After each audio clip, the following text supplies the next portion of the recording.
역사학자나 종교학자들이 이 시대를 말세지말이라고 규정을 합니다.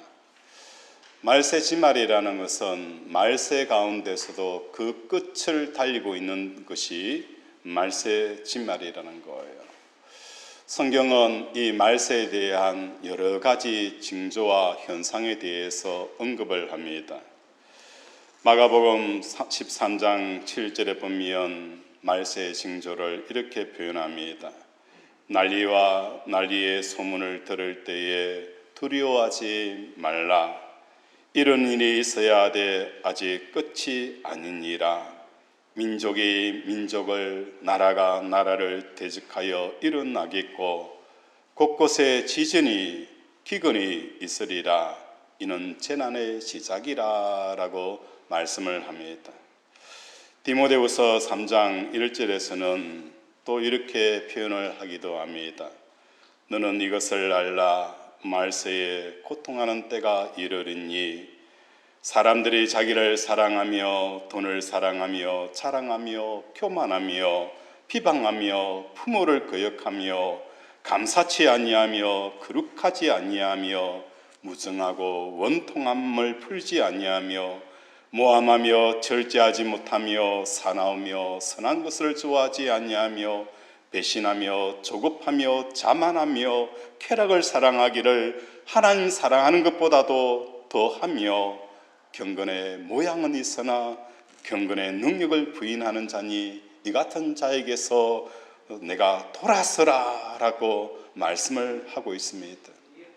이러한 시대적으로 또 사람의 그 양심을 보았을 때에 종말의 때에 살아가는 우리에게 필요한 믿음이 과연 무엇일까? 이 종말에 살아가는 우리들에게 가장 필요한 이 믿음이 무엇인가를 오늘 본문을 통해서 함께 살펴보고자 합니다. 9절 우리 함께 읽도록 하겠습니다. 열왕기상 19장 9절 시작.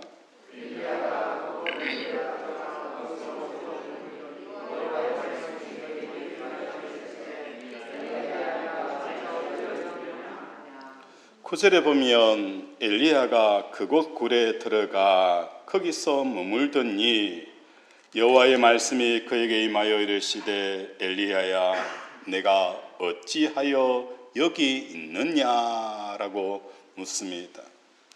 하나님께서 엘리야가 왜 그 굴에 있는지 이유를 몰라서 묻는 물음일까? 13절에서도 동일하게 하나님께서 엘리야에게 말씀합니다. 내가 어찌하여서 여기 있느냐? 재차 반복하여서 엘리야가 있는 그 자리를 향하여서 왜 내가 여기에 있느냐? 내가 있어야 될 자리가 분명히 아님에도 불구하고 그곳에 있는 엘리야를 향하여서 내가 어찌하여 여기 있느냐라고 질문을 합니다. 이러한 본문의 배경은 이러합니다. 이스라엘 땅에 아합 왕과 이세벨 왕비를 통하여서 온 지역이 우상 숭배지가 되어져 버린 거예요. 그래서 하나님의 제단들은 다 무너져 버리고 이스라엘 백성들의 마음은 여호와를 향하였던 마음이 돌이켜서 바알과 아세라를 섬기는 이 이러한 우상 숭배지가 되어져 버린 거예요. 하나님께서 진짜 하나님이 어떤 하나님인가를 갈멜산에서 불로 응답하신 거예요. 불로 바알과 아세라 선자들을 불로 사르고 그 제단의 그 모든 제사를 연락하시는 이는, 불로 응답하시는 이는 바로 여호와 하나님인 놀라운 기적이 일어난 거예요. 그리고 나면 자연스럽게 엘리야의 마음속에 이제는 이스라엘 백성들이 우상을 버리고 회개하여서 하나님 앞에 돌아올 것이다. 아왕과 이세벨도 이제는 그들이 우상을 버리고 살아계신 하나님 앞에 불로 응답하시는 하나님 앞에 돌아올 것이다 라고 기대했는데 들려오는 소문은 무엇입니까? 이스라엘 백성들은 여전히 그 놀라운 기적을 보았음에도 불구하고 우상 숭배를 떠나지 못하고 있고 오히려 아합과 이세벨은 회개하는 것이 아니라 엘리야를 내일 이맘때에 죽이겠다라는 더 돋기 올라있는 이세벨의 이야기를 듣고 엘리야가 마음이 무너져서 이세벨을 피하여서 멀리 도망하여 굴에 숨어있는 이 상태가 바로 오늘 9절과 13절에 내가 어디에 있느냐라고 말씀을 하는 거예요. 그래서 하나님께서는 이 엘리야를 어디에 세웁니까? 11절에 보면 엘리야에게 여호와의 산에 서라라고 말씀합니다. 여호와의 산에 서라라고 이 표현하는 것은 엘리야가 네가 지금 있어야 될 곳이 어디인가를 두 번이나 물음에도 불구하고 엘리야는 이렇게 답변을 합니다. 이스라엘 자손이 주의 언약을 버리고 주의 제단을 헐며 칼로 주의 선자를 죽였으며 오직 나만 남았거늘 그들이 내 생명을 찾아 빼앗으려 하나이다 라고 답변을 하는 거예요. 오늘 이 답변을 하는 엘리야에게 하나님께서 어디에 서라라고 말씀하는 거예요. 여호와의 산에 서라라고 표현하는데 이 여호와의 산은 지금 호렙산이라는 거예요. 호렙산과 시내산은 어떤 차이가 있느냐? 보통 호렙산과 시내산을 같은 의미로 쓰는데 광의의 의미로는 호렙산이고 그 호렙산에서 가장 높은 봉우리가 있는 곳이 시내산입니다. 그래서 호렙산과 시내산은 같은 의미인데 이 시내산에 서라 호렙산에 엘리야를 세우게 하는 그 근원적인 이유는 무엇 때문일까? 그것은 출애굽기 19장에 나타나 있는 사건을 기억하게 하는 일이 일어나는 것입니다. 출애굽기 19장에 보면 이스라엘 백성들에게 하나님의 임재가 나타나게 되어지는 거예요. 하나님이 이스라엘 백성과 처음 만나는 그 시내산에서 일어나는 그 만남이 이스라엘 백성들이 세상을 살아갈 때에 어떤 마음으로 살아가야 하는가를 보여주었던 것이 출애굽기 10장, 19장에 나타나 있는 그 내용이었습니다.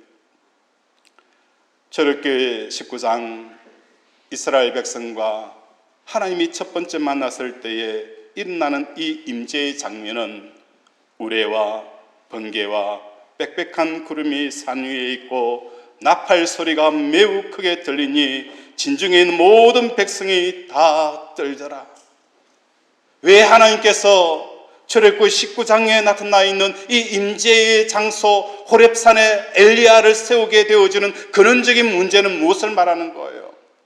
엘리야야, 내가 이세벨과 같은 이러한 사람들을 만나고 또 저런 일들을 겪게 되어지지만 이 세상을 살아갈 때에 어떤 마음으로 세상을 대하고 어떻게 세상을 살아가야 하는가를 출애굽기 19장에 나타나 있는 이 사건을 통해서 다시 한 번 더 교훈의 말씀을 주신다는 것입니다. 우레와 번개와 빽빽한 이 구름이라는 것은 무엇을 말하는 것입니까?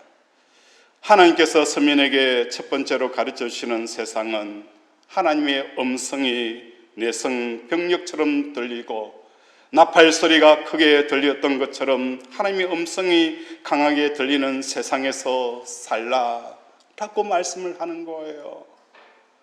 이스라엘 백성들에게 이 시내산 앞에 엘리야를 세우는 것은 너희가 이 세상을 살아갈 때에 어떤 세상을 살아가야 하느냐면 하나님의 음성이 번개와 우레처럼 들리는 그 세상을 우리가 살아가야 된다는 것입니다.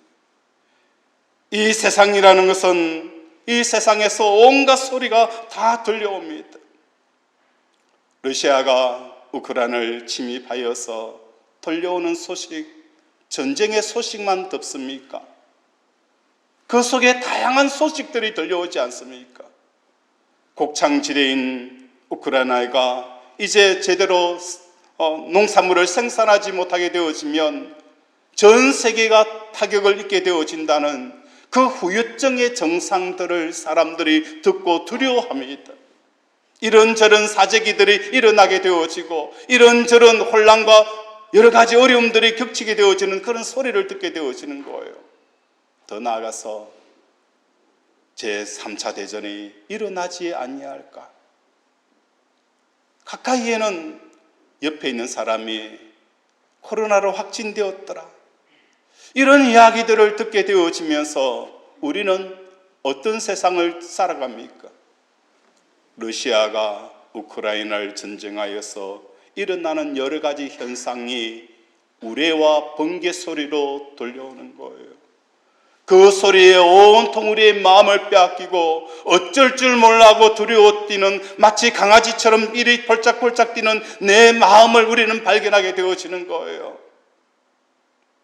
신종 코로나를 통하여서 우리는 어떻게 해야 할까?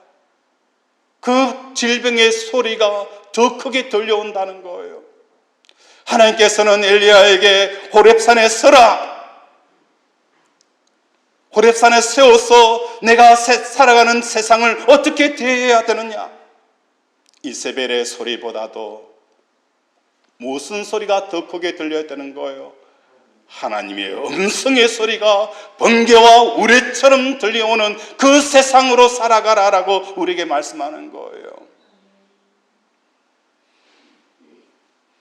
전쟁은 여호와께 속하였다라고 말씀합니다.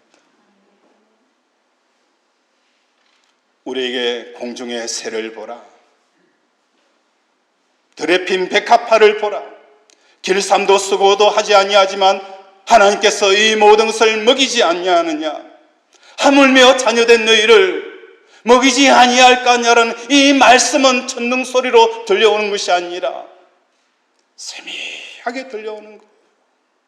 세미하게 들려오고 세상의 소리가 더 크게 들려오니까 우리는 무엇을 하는 거예요? 두려움에 사로잡히게 되어지는 이러한 현상들이 생기게 되어지며, 세상을 대하였을 때에 예수님께서로 내가 세상을 이겼노라라는 이 삶이 아니라 세상 때문에 두려워서 어쩔 줄 몰라 하는 이 삶을 살아가게 되어진다는 것입니다.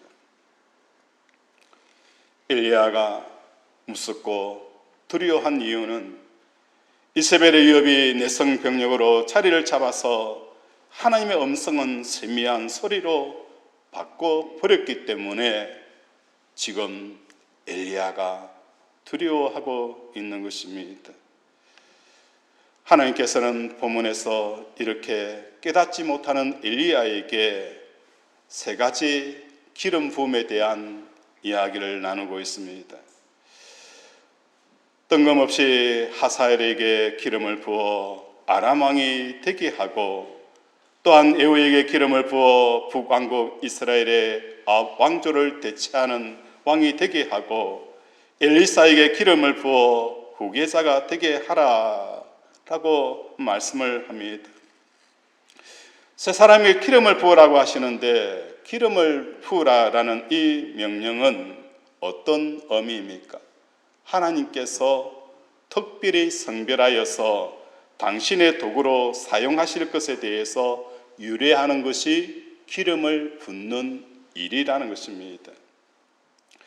나중에 열왕기하 8장에 보면 엘리사가 아람 왕 벤하닷의 군대 장관이었던 하사엘에게 왕이 될 것을 예언을 하게 되어집니다. 그 예언을 들은 하사엘은 벤하닷 왕을 죽이고 왕이 되어집니다. 이후에 하사엘은 지속적으로 북쪽 이스라엘을 괴롭히는 일들을 하게 되어집니다. 그리고 에후도 아합왕의 아들인 요람을 죽이고 왕이 되어집니다. 아합의 왕자 70명을 다 죽여버린다는 것입니다. 이것은 무엇을 뜻하는 것일까요? 엘리야를 통하여서 하사엘에게 기름을 붓고 또한 에후에게 기름을 부어서 왕이 되게 하는 이 일을 하나님께서 말씀하시는 이유가 무엇 때문에 있을까요? 하나님께서 엘리야에게 이렇게 물어보십니다.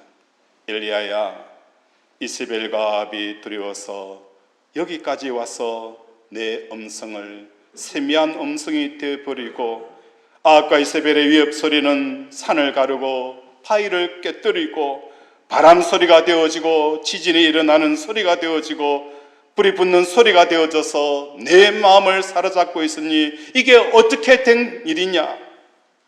내가 무서워하는 이세벨이 누구인 줄 아느냐라고 엘리야를 통하여서 말씀을 하고 있는 거예요. 엘리야가 그렇게 두려워하는 아합과 이세벨이 어떤 사람이냐? 그걸 엘리야에게 말씀을 하는 거예요. 하사엘이 왕이 된 뒤에 이스라엘을 괴롭히게 되어집니다. 그때 이스라엘 백성들은 전체가 패닉 상태에 빠지게 되어지고 나라가 풍전등화의 위기에 사로잡히게 되어집니다. 나라가 위기에 사로잡히는 소리는 어마어마한 소리로 이스라엘 왕과 모든 사람들에게 다 역사하고 있었습니다. 그러나 하나님께서 엘리야를 통하여서 그런 일을 하게 한 하사엘 왕을 세우셨습니다. 온 나라가 아람 왕 하사엘로 말미암아 위기의식에 빠질지라도 내 명령대로 그를 세운 너는 그를 두려워할 필요도 없고 나라의 위기의식을 느낄 필요도 없고 두려워하는 것도 없지 않느냐라고 말씀을 하는 거예요. 하나님께서 하사엘, 이스라엘 백성의 가장 두려운 존재, 패닉 상태를 만들게 하는 그 하사엘을 하나님께서 무엇을 하는 거예요? 기름을 부었다는 거예요. 왕이 될 것을 예언하였다는 거예요. 이 이야기는 하사엘은 누구의 통치 아래 있는 거예요? 하나님의 통치 아래 있다는 거예요. 하나님이 쓰는 종이라는 거예요. 하나님의 목적과 용도에 맞게 쓰는 사람이 그 너희가 가장 두려워하는 아람 왕 하사엘이지.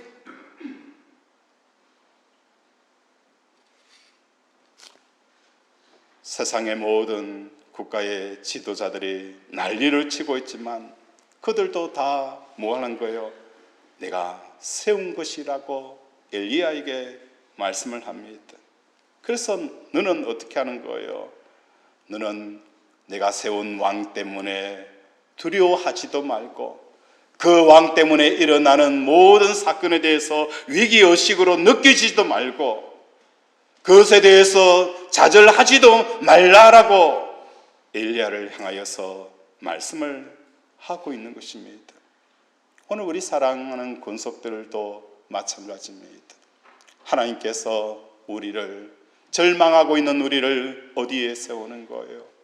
호렙산에 서라, 여호와의 산 앞에 서서 하나님의 그 음성을 듣는 저와 여러분이 되어지기를 원합니다. 그리고 예후에게 기름을 붓고 또한 그 예언을 말씀하셨던 것처럼 하나님께서 이 나라의 모든 통치자들을 하나님께서 주관하시며 통제하시며 역사하신다는 것을 우리에게 말씀을 하고 깨닫게 하시는 거예요. 그래서 그들의 소리를 크게 듣지 말고 하나님의 소리를 크게 들으라. 이 말씀을 오늘 우리에게 하고 있는 것입니다. 생사 화복을 주관하시는 하나님의 음성을 듣는 저와 여러분이 되어지기를 원합니다. 사는 것도 하나님의 허락 없이는 살 수 없고 죽는 것도 하나님의 허락 없이는 죽을 수 없는 것입니다. 그래서 우리는 죽음을 두려워할 필요가 없습니다. 결코 죽음을 두려워할 필요가 없는 자들입니다. 에후도 마찬가지입니다. 왕이 되는 과정은 엘리야의 제자, 엘리사도 아닌 엘리사의 제자의 임명의 제자에 의해서 기름을 부은 사람이 바로 에후였습니다. 그런데 임명의 제자로 말미암아 기름을 부은 에후가 왕이 되어지고 또 엘리야가 가장 두려워하였던 이세벨, 더 나아가서 이스라엘의 바알 숭배에 빠지게 한 죄를 물어서 아방의 왕자 70명을 죽인 형벌을 내렸던 사람이 누굽니까? 에후였습니다. 익명의 엘리야의 제자가 기름을 부어서 왕으로 세운 에후가 그 두려움에 떨게 하였던 이세벨과 아방의 그 70명의 왕자를 어떻게 해요? 단칼에 죽인 사람이 에후였다는 것. 왜 이 기름을 부으라고 말씀을 하셨을까? 우리가 그렇게 두려워 떨고 있는 그 대상에 대해서 하나님께서 명확하게 보라라고 말씀을 하고 있는 거예요. 내가 왜 이렇게 두려워하고 왜 이렇게 무서워하느냐? 무엇을 무서워하고 무엇을 두려워하느냐? 그 사람과 그 사건과 그 현상에 대해서 명확하게 보라라고 우리에게 말씀을 하는 거예요. 우리가 보지 못하는 게 무엇입니까? 내가 지금 보지 못하는 게 무엇입니까? 내가 무엇을 못 보고 이렇게 두려워하고 이렇게 염려하고 이렇게 안달나 있습니까? 그 눈이 열리는 저와 여러분이 되어지기를 주님의 이름으로 축원을 드립니다. 하나님의 음성이 천둥과 번개처럼 들려오기를 원합니다. 엘리사를 후계자로 삼으라고 말씀하신 것은 엘리야 안에 있는 무엇인가 그 뜻을 전하라고 세웠습니다. 그것은 무엇입니까? 하나님의 음성을 세상의 어떤 소리보다도 더 크게 들을 수 있는 이 믿음을 계승하라라고 엘리사를 향하여서 세우는 일들이 일어나게 되어진 것입니다. 옛날 전쟁 영화를 보면 말을 타고 쳐들어올 때에 적군의 그 기색을 느끼기 위해서 어떤 일들을 취하게 되어집니까? 정찰대가 땅에다가 길을 떼어봅니다. 그러면 저기 군사가 어느 정도이고 거리가 어느 정도 되어진다라는 것을 파악하고 대비하는 것을 볼 수가 있습니다. 이처럼 우리가 이 땅에 마음으로 소리를 듣게 되어지면 그것이 정폭이 일어나서 무엇을 하는 거예요? 큰 소리가 되어진다는 거예요.